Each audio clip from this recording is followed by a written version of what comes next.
सामान से लदा हुआ एक बहरी जहाज महुए सफर तक के तेज हवाओं की वजह से वो उल्टने लगा। इसमें मौजूद ताजुर ने कहा कि बोझ हल्का करने के लिए कुछ सामान समुंदर बुर्द करते हैं।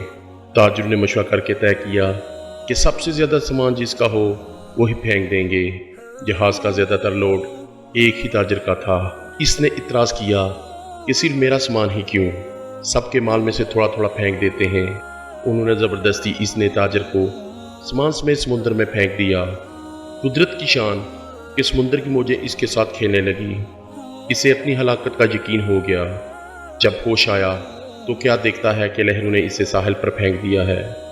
ये एक गैर आबाद जजीरा था। जान बचने पर इसने रब का शुक्रिया अदा किया, अपनी सांसें बहाल की, वहां पड़ी लकड़ी को जमा करके सर छुपाने के लिए एक झोंपड़ी सी बनाई। अगले रोज इसे कुछ खरगोश भी नजर आए। इनका शिकार करके गुजर बसर करता रहा। एक दिन ऐसा हुआ कि वो खाना पका रहा था कि इसकी झोंपड़ी को आग लग गई। इसने बहुत कोशिश की मगर आग पर काबू न पा सका। इसने जोर से पुकारना शुरू किया, तूने मुझे समुद्र में फेंक दिया, मेरा सारा सामान गर्क हो गया। अब यही झोंपड़ी थी मेरी कुल कानात, इसे भी जलाकर राख कर दिया।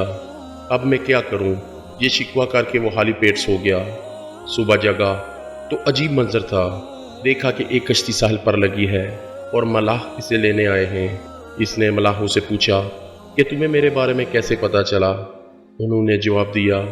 इससे ताजर हैरान रह गया। मलाहों ने कहा कि हमें पता था कि यह जजीरा गैर आबाद है, लेकिन दूर से धुआं उठता हुआ नजर आया तो समझे शायद कोई यहाँ फंसा हुआ है जिसे बचाना चाहिए, इसलिए हम तुम्हारे पास आए।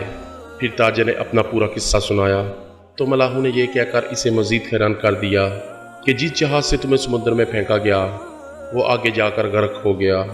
ये सुनकर ताजर सजदे में गिर गया, रब का शुक्र अदा करने लगा और कहा कि पाक है वो ज़ात जिसने मुझे बचाने के लिए ताजरों के हाथों समुद्र में फंकवाया। अपने बंदू के बारे में वो ही ज़्यादा जानने वाला है।